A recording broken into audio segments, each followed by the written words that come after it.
بسم اللہ الرحمن الرحیم۔ ناظرین السلام علیکم ورحمۃ اللہ۔ ناظرین، آج ہم سراج ملت خواجہ موید الدین محمد باقی باللہ رحمۃ اللہ تعالیٰ علیہ آپ کے متعلق گفتگو کریں گے۔ ناظرین، آپ کا اسم گرامی خواجہ محمد باقی عرف باقی باللہ اور والد مکرم کا اسم گرامی قاضی عبدالسلام خلجی سمرقندی قریشی تھا، جو صاحب وجد و حال تھے اور کابل میں سکونت پذیر تھے۔ خواجہ محمد باقی باللہ کی ولادت باسعادت کابل میں 971 ہجری میں ہوئی۔ حضرت خواجہ والدہ ماجدہ کی طرف سے حضرت شیخ عمر یاغستانی قدس سرہ تک پہنچتے ہیں، جو خواجہ احرار قدس سرہ کے نانا تھے۔ حضرت خواجہ کی نانی صاحبہ خاندان سادات سے تھیں۔ بچپن ہی سے آپ پر تجرید و تفرید اور شوق خلوت گوشہ نشینی کے آثار غالب تھے۔ آپ نے علوم ظاہری مولانا صادق حلوائی رحمۃ اللہ تعالیٰ علیہ، جو علماء عصر میں سے ممتاز اور اکابر تھے، سے حاصل کیے۔ آپ مولانا کی رفاقت میں کابل سے ماوراء النہر چلے گئے اور تھوڑے عرصے میں اپنی فطری ذہانت کی وجہ سے اپنے ہم عصروں میں ایک امتیازی مقام حاصل کر لیا۔ حضرت خواجہ کے علم کی یہ حالت تھی کہ آپ کے احباب مشکل کتاب اور دقیق سے دقیق سبق کو آپ کے پاس لاتے تو آپ فوراً وضاحت کے ساتھ اس کو سمجھا دیتے۔ حضرت خواجہ طالب علمی کے زمانے میں ہی اولیاء وقت کی مجلسوں میں حاضر ہوا کرتے تھے۔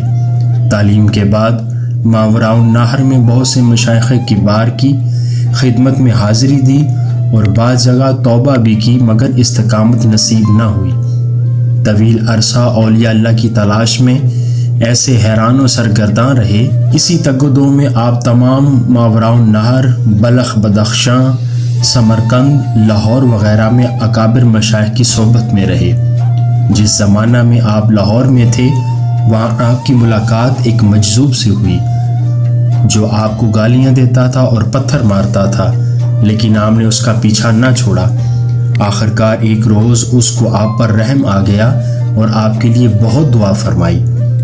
فرماتے ہیں، اس زمانہ میں میری والدہ ماجدہ میری بے قراری، بیداری کی کثرت اور ناتوانی کو دیکھ کر بہت شکستہ دل اور رنجیدہ ہوا کرتی تھی، اور نہایت گریہ زاری اور عجز و نیاز کے ساتھ بارگاہ بے نیاز میں عرض کرتی تھیں، خداوند میرے اس فرزند کی مراد کو پورا کر دے، جس نے تیری طلب میں سب سے اپنا تعلق منقطع کر لیا ہے۔ اکثر اوقات رات اور سحری کے درمیان آپ ایسی ہی دعائیں بارگاہ خداوندی میں کرتی تھیں۔ بس میری والدہ ماجدہ کی دعا و مناجات سے یہ مراتب مجھ کو نصیب ہوئے۔ آخرکار اللہ تعالیٰ کی خاص عنایت سے آپ کو خواجہ نقشبند قدس سرہ کی زیارت کا شرف حاصل ہوا اور خواب میں ہی توبہ کی توفیق بھی میسر آئی۔ بہت سے مشائخ سے معلوم ہوا تھا کہ بہتر طریقہ وہی ہے جو بہتر طور پر جناب رسالت مآب صلی اللہ علیہ وآلہ وسلم تک پہنچے۔ 2 سال اسی مراقبہ اور ذکر کی پابندی میں رہے۔ آخرکار کشمیر میں حضرت شیخ بابا والی قدس سرہ کی خدمت میں 999 ہجری میں حاضر ہونے کا اتفاق ہوا اور قبولیت کا دروازہ کھل گیا اور فیضان الہی پہنچنا شروع ہو گیا۔ لیکن حضرت شیخ 1001 ہجری کو انتقال فرما گئے تو خواجگان نقشبندیہ کی پاک روحیں طرح طرح کی تلقین کرنے لگی اور ان کی وجہ سے نسبت میں قوت پیدا ہو گئی۔ صاحب حضرات القدس حضرت علامہ بدر الدین سرہندی قدس سرہ نے خواجہ محمد صدیق بدخشی قدس سرہ کے حوالے سے لکھا ہے کہ حضرت خواجہ باقی باللہ قدس سرہ کو 2 مشکل مسئلے اس راہ میں پیش آئے جو کسی طرح حل نہ ہوتے تھے۔ آپ نے خواجہ احرار قدس سرہ کو واقعہ حالت خواب میں فرماتے دیکھا کہ جو شخص ان 2 مسئلوں کو حل کرے گا وہی تمہارا پیر ہوگا۔ جب بلا بخارا کی طرف متوجہ ہوئے تو مولانا شیر غانی قدس سرہ سے دونوں مسئلے دریافت کیے، لیکن آپ نے فرمایا یہ دونوں باتیں انتہا میں حاصل ہوتی ہیں۔ اسی سفر میں ایک دن خواب میں خواجہ امکنگی تشریف لائے اور فرمانے لگے، اے فرزند، ہماری آنکھیں تمہاری راہ دیکھ رہی ہیں۔ حضرت خواجہ باقی باللہ قدس سرہ اس واقعہ سے بہت خوش ہوئے اور یہ شعر بے ساختہ آپ کی زبان اقدس پر جاری ہو گیا، جس کا ترجمہ ہے: میں غم سے آسودہ جا رہا تھا کہ اچانک گھات میں سے ایک جہاں آشوب نگاہ نے مجھے راستے میں گھیر لیا۔ جب آپ مولانا خواجہ امکنگی قدس سرہ کی خدمت میں پہنچے تو انہوں نے آپ کو دیکھتے ہی فرمایا، آؤ بیعت کریں، اور ساتھ ہی ان دونوں مسائل کو بغیر آپ کے سوال کیے مولانا نے حل کر دیا۔ خواجہ امکنگی قدس سرہ نے آپ پر شفقت فرمائی اور اپنے مریدوں کو فرمایا کہ خواجہ کے لیے سردی کا انتظام کرو۔ آپ نے عرض کیا، میں سردی کا انتظام اپنے ساتھ رکھتا ہوں۔ خواجہ امکنگی قدس سرہ نے فرمایا، ہم پہلے ہی سے جانتے ہیں کہ تم ہر چیز رکھتے ہو، چراغ مہیا کر کے، تیل اور بتی تیار کر کے لائے ہو، بلکہ روشن کر کے۔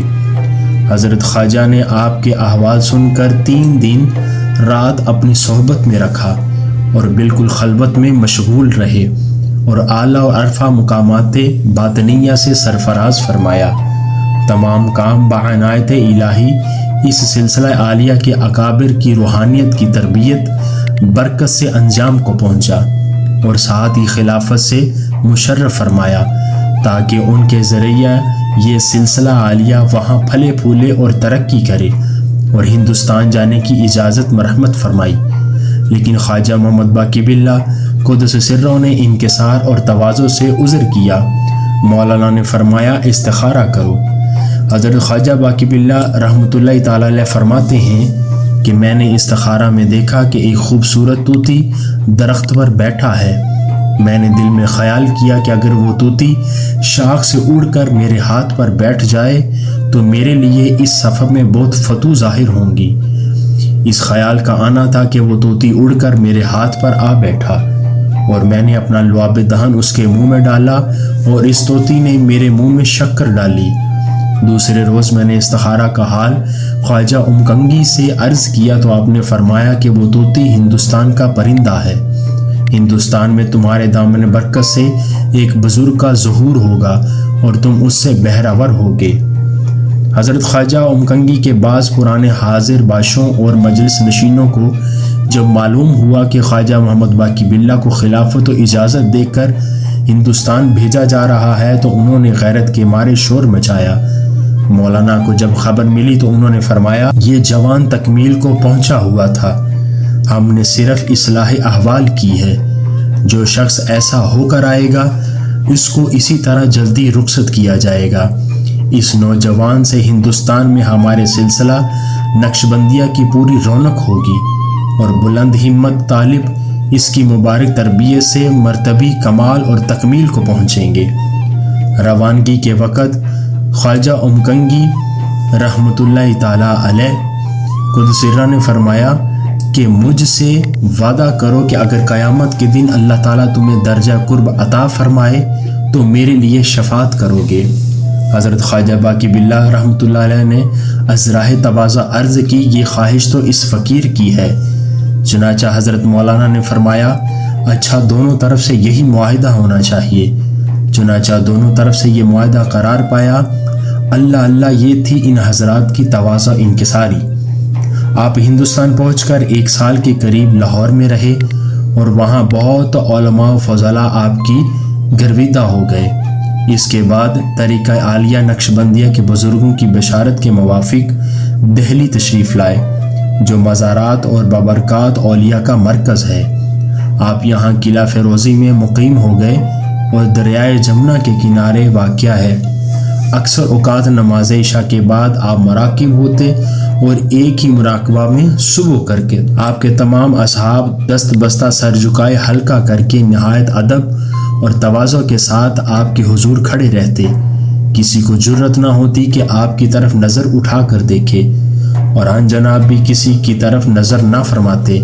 اگر اتفاقاً آپ کی نظر کسی پر پڑ جاتی تو وہ فوراً بے ہوش اور بے خبر ہو جاتا آپ کی گوشہ نشینی کے باوجود دہلی اور اطراف و اکناف کے مشائخ باوجود خلافت و مشیخیت اور سجادہ نشینی کی نیاز مندی کے ساتھ آپ کی خدمت میں حاضر ہونے لگے۔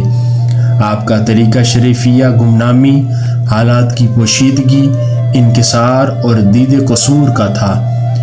ضرورت کے سوا گفتگو نہیں فرماتے تھے۔ گو آپ کسی طالب کو فی الفور داخل سلسلہ نہ فرماتے، لیکن جب امام ربانی مجدد الفسانی شیخ احمد سرہندی قدس سرہ آپ کی خدمت میں حاضر ہوئے تو حضرت خواجہ باقی باللہ نہایت لطف و مہربانی سے پیش آئے اور فی الفور بلکہ اسرار کر کے داخل سلسلہ عالیہ نقشبندیہ فرمایا۔ آپ کی عمر مبارک 40 سال کے قریب ہوئی تو اپنی بیوی کو فرمایا، جب میری عمر 40 برس ہوگی تو مجھے ایک عظیم حادثہ پیش آئے گا۔ پھر ایک دن فرمایا، مجھے خواب میں دکھایا گیا ہے جس کام کے لیے تمہیں بھیجا گیا تھا وہ پورا ہو چکا ہے۔ پھر ایک دن فرمایا، تھوڑے دنوں میں سلسلہ نقشبندیہ کے کسی بزرگ کا انتقال ہوگا، وہ قطب زمانہ ہوگا۔ غز ماہ جمادی الثانی 1012 ہجری میں امراض جسمانی نے آپ پر غلبہ پا لیا اور 25 جمادی الثانی 1012 ہجری اس میں ذات کا ود کرتے ہوئے جاں بحق تسلیم کی۔ انا للہ و انا الیہ راجعون۔ مرکز اقدس بیرون شہر دہلی بجانب اجمیری دروازہ قریب قدم رسول اللہ صلی اللہ علیہ وآلہ وسلم ہے۔ آپ کی وصیت مبارک کے مطابق مرکز شریف پر گنبد نہیں بنایا گیا، صرف بلند چبوترا بنایا گیا ہے، جو خواجہ حسام الدین قدس سرہ کی کوشش سے نہایت زینت سے تیار ہوا۔ ایک چشتی شیخ زادہ حضرت خواجہ کا مرید ہوا۔ اتفاقاً اسے ایک مرض لاحق ہوا کہ زندگی کی امید باقی نہ رہی۔ کسی نے یہ معاملہ حضرت خواجہ سے بیان کیا۔ آپ نے فرمایا، اس کے دل میں یہ خیال گزرا تھا کہ اس طریقہ کو چھوڑ کر اپنے بزرگوں کی نسبت حاصل کرنی چاہیے، اور یہ بات مجھ پر ظاہر ہو گئی، اس لیے مجھے غیرت آئی اور یہی علالت کی وجہ ہے۔ اس شخص نے یہ بات شہزادے سے بیان کی تو اس نے تصدیق کی اور توبہ ندامت ظاہر کی، اس کو فوراً آرام آ گیا۔ ایک مرتبہ نائب حاکم نے آپ کے ہمسایہ پر بہت ظلم کیا اور چاہا کہ گھر سے نکال دے۔ حضرت خواجہ باقی باللہ نے بہت سمجھایا اور فرمایا کہ اس محلہ میں ایک فقیر رہتا ہے، اس سے درگزر کر، لیکن وہ نہ مانا۔ آپ نے فرمایا، ہمارے خواجگان بہت غیور ہیں، صرف تیری ہی نہیں بلکہ اوروں کی جانیں بھی جائیں گی، لیکن اس نے کوئی پرواہ نہ کی۔ 2-3 روز بعد اس پر چوری کا الزام لگا اور اس کو مائے خویشاں قتل کر دیا گیا۔ غرض کہ آپ کے تصرفات نہایت قوی تھے۔